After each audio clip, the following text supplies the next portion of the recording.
You know who I can't think of an introduction for? Scott. Or Rand. Or Rand. Welcome to the first ever episode of Or Rand. And Rand. Oh.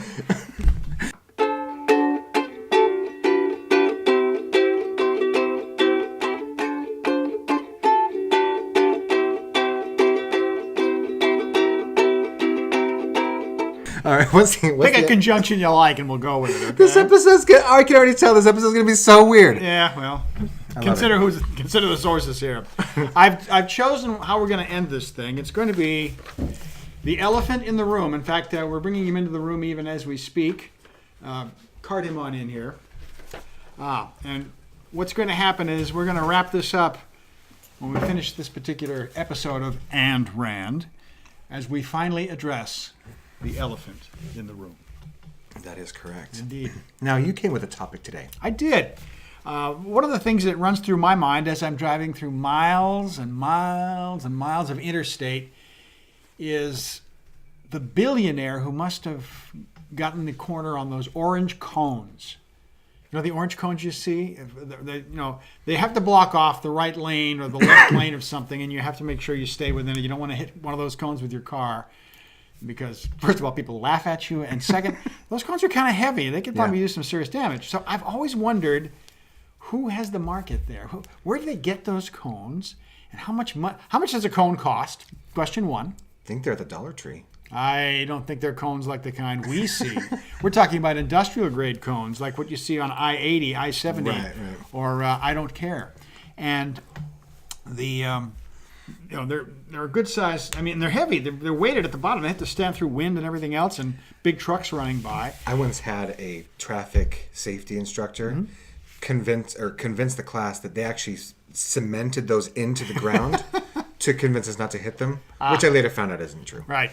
You don't want to hit one, though, because they make a bad noise and people go, which sounds a lot like an elephant, doesn't it? We'll get to the elephant in a minute. Just stay with us. So little things like that can tend to bother me. I'm like Jerry Seinfeld, the little stupid things that will bother me, and I'll talk about endlessly about, the orange cones. Don't you get tired of seeing those, especially in the summer when they're doing all the road construction? You just drive for miles and miles, and you have to be really careful. And the thing is, you can't figure out why they blocked off the right lane, because there's nothing going on. It's Sunday, and they left those cones up all week. Yeah.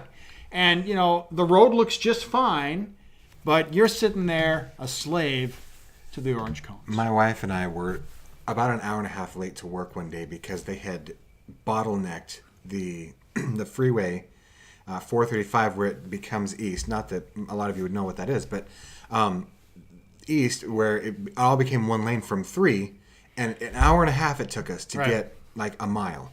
And how much work was actually being done there? We never saw it. Right. It was ahead of where we ended up going to. I got off on the next exit, but I guess somewhere down there they were. I don't hope. I imagine there must have been an accident. I don't hope there was an accident, but there has to be a reason for them saying, "Hey, why don't we do this on a rush hour morning, on Tuesday morning, whatever it was." I'll put out the cones. Yeah. Okay, Bill. Orange cones. My biggest memory of orange cones, actually, my youngest memories, is having like soccer practice, and you'd go out onto like the field of the school, and you'd take the little orange cones, not the ones you're talking about, but you make yourself a field and goals and everything like that. And I remember sometimes where if you kicked the ball too high through the goal, you couldn't really tell if it actually went in or out. Judgment call. And in the end, it was practice. It didn't matter. But I was always so competitive that I had to know if my goal was really a goal or not. So I want to know if we were leading 20-4 or if it was only 19-4. Because it was practice. Yeah. And it is. The orange cone, frankly, is a confusing thing.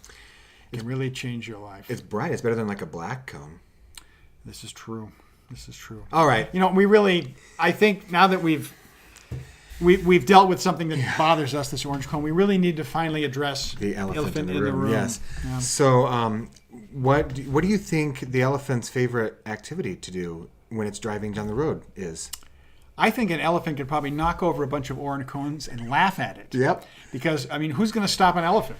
I think one thing I've noticed Sylvia likes to try to do is she will try to stomp on the cone and try to flatten it without it going one way or the other, but try to get it right in the center.